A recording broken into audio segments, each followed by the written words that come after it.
سب سے زیادہ غزوہ بدر کے حوالے سے یا اصحاب بدر کے بارے میں وہ کیا چیز ہے جو آپ کے دل کو بہت زیادہ یاد رہتی ہے, یا جس میں آپ میں ایک تڑپ پیدا ہو جاتی ہے, یا ایمان کی خاص حلاوت نصیب ہوتی ہے؟ وہ کیا بات ہے, کیا چیز ہے؟ جی بسم اللہ الرحمن الرحیم. قبلہ اسامہ بھائی, جنگ بدر کا اگر نقشہ دیکھا جائے تو جنگ بدر کا ہر لمحہ ہی عشق رسول میں ڈوبا ہوا نظر آتا ہے. سبحان اللہ, واہ واہ. ہر کڑی عشق رسول میں ڈوبی ہوئی نظر آتی ہے. اس میں ایک خاص موقع جو میں نے دیکھا اپنے مطالعہ میں کہ حضور تاجدار کائنات علیہ الصلوۃ والسلام مدینہ شریف سے تقریباً 1 میل دور جب لشکر تیار فرما رہے تھے اپنے صحابہ کا, اپنے غلاموں کا, تو حضور کم سن جو بچے تھے ان کو واپس بھیج رہے تھے کہ آپ کی عمر تھوڑی ہے, آپ واپس جائیں. تو جب حضور تاجدار کائنات علیہ الصلوۃ والسلام نے یہ سلسلہ جاری فرمایا, کم سن بچوں کو واپس بھیجنا شروع کیا, تو ان بچوں میں حضرت سعد بن ابی وقاص رضی اللہ تعالیٰ عنہ کے چھوٹے بھائی ہیں حضرت عمیر بن ابی وقاص رضی اللہ تعالیٰ عنہ. سبحان اللہ. وہ صحابہ کا جو لشکر ہے, وہ جو فوج ہے, اس میں چھپ رہے تھے. وہ کبھی ادھر جاتے ہیں, کبھی ادھر جاتے ہیں, چھپنے کی کوشش کرتے ہیں. تو حضرت سعد نے پوچھا کہ بھائی کیوں آپ چھپتے ہو, کبھی ادھر چلے جاتے ہو, کبھی ادھر چلے جاتے ہو؟ تو کم سنی ہے, کم عمر ہے, تو فرمانے لگے کہ بھائی میرا شوق بڑا ہے حضور پہ قربان ہونے کا. سبحان اللہ. راہ خدا میں شہادت کا جام نوش کرنے کا بڑا شوق ہے. میں تو بڑا شوق لے کے آیا ہوں, چھپ اس لیے رہا ہوں کہ حضور کہیں مجھے واپس نہ بھیج دیں. تو چھوٹا ہوں, کم عمر ہے, مجھے حضور واپس نہ بھیج دیں. تو وہ جب اس طرح بھاگنے کی کوشش کر رہے تھے, چھپنے کی کوشش کر رہے تھے, حضور تاجدار کائنات علیہ الصلوۃ والسلام کی نظر مبارک پڑ گئی. حضور نے بلایا, عمر دیکھی, عمر تھوڑی ہے, تو حضور نے فرمایا بیٹا آپ واپس جائیں. جیسے ہی حضور نے یہ فرمایا, خدا کی قسم میری تو آنکھیں اشک بار ہو گئی جب میں نے پڑھا. تو حضرت عمیر بن ابی وقاص نے رونا شروع کر دیا, وہیں پہ رونا شروع کر دیا, تڑپنا شروع کر دیا. یا رسول اللہ میں تو واپس نہیں جاؤں گا, میں تو کٹ مرنے کے لیے آیا ہوں, میں تو جام شہادت نوش کرنے کے شوق سے آیا ہوں. جب رونا شروع کیا تو عاشق کہتے ہیں جو روتا ہے اس کا کام ہوتا ہے. سبحان اللہ, سبحان اللہ. جو روتا ہے اس کا کام ہوتا ہے. جب اس شہزادے نے آنسو بہائے, حضور نے قبول فرمایا کہ بیٹے آپ ہمارے ساتھ چلیں. حضرت عمیر فرماتے ہیں کہ میرا بھائی, حضرت سعد فرماتے ہیں میرا بھائی اتنا چھوٹا تھا کہ جب تلوار اس نے پکڑی, تلوار اسے بڑی نظر آ رہی تھی. تلوار اسے بڑی نظر آ رہی تھی. وہ تلوار کی جو گرہیں تھیں ان کو میں نے گانٹھ دینا شروع کی کہ یہ تلوار جو ہے وہ اونچی ہو جائے, ذرا چھوٹی نظر آئے اس سے. تلوار بھی اسے چھوٹی نظر آ رہی تھی. جو 2 شوق لے کے آئے تھے کہ حضور مجھے قبول فرما لیں, وہ پہلا شوق بھی قبول کیا, حضور نے اسے قبول فرما لیا. دوسرا شوق جو جامع شہادت کا تھا وہ بھی اللہ تعالیٰ نے نصیب فرمایا.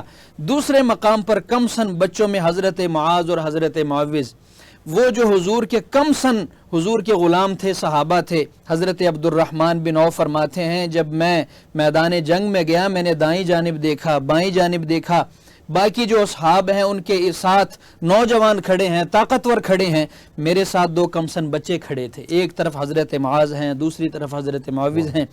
تو میں نے ان سے پوچھا کہ بیٹا تمہارا یہاں کیسے آنا ہوا, تم یہاں کیسے آئے؟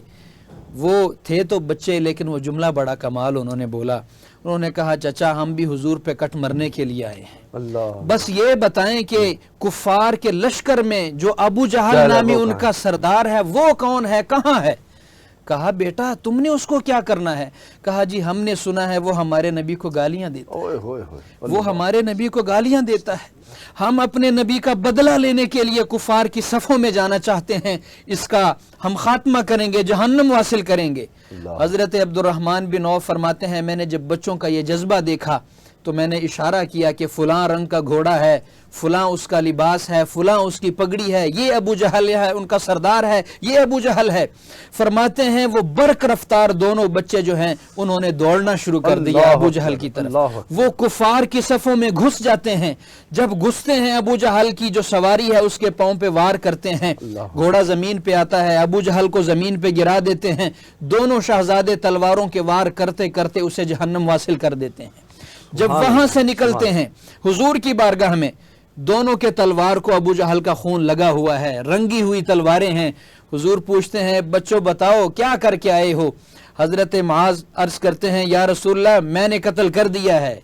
وہ دوسرے بھائی کہتے ہیں یا رسول اللہ میں نے قتل کیا ہے. حضور فرماتے ہیں شہزادو تم دونوں نے اسے قتل کیا ہے, جہنم واصل کیا ہے. اللہ اکبر. بالآخر حضرت عبداللہ ابن مسعود فرماتے ہیں کہ میں قریب سے گزرا, میں نے دیکھا ابو جہل جب آخری سانسیں لے رہا تھا, زندگی کی کچھ رمق ابھی باقی تھی, تو میں نے اپنے پاؤں سے اسے ٹھوکر ماری اس کے گردن پہ, اور میں نے کہا بتا تو ہی ابو جہل ہے نا؟ اس نے کہا ہاں ابو جہل میں ہی ہوں, لیکن تو اتنا چھوٹا ہو کر ایک بڑے آدمی کو تو پاؤں مار رہا ہے, یعنی میرے مرتبے کا تو نہیں ہے, میرا تو بڑا مرتبہ ہے قریش میں. بالآخر فرماتے ہیں میں نے تلواروں کی ضربیں دی, جو رمق ابھی باقی تھی ختم کی, اس کو جہنم واصل کیا.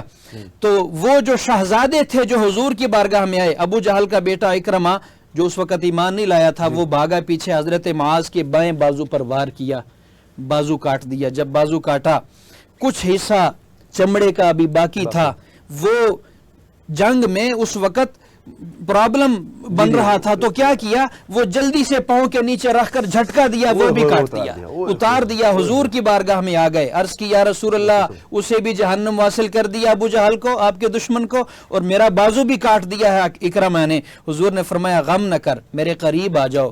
حضور نے مبارک لعاب دہن لگایا, وہ بازو بھی ٹھیک ہو گیا ویسی پرانی حالت پہ, اور گویا نشان بھی نہیں رہا. تو حضور کے جو صحابہ ہیں ان کی جانثاری کے تو قصے تو بہت زیادہ ہیں جنگ بدر کے, لیکن یہ جو ننھے حضور کے مجاہد تھے, جو کم سن تھے, ان کی قربانی بندہ پڑھتا ہے, سنتا ہے تو آنکھیں اشکبار ہو جاتی, ایمان تازہ ہو جاتا ہے.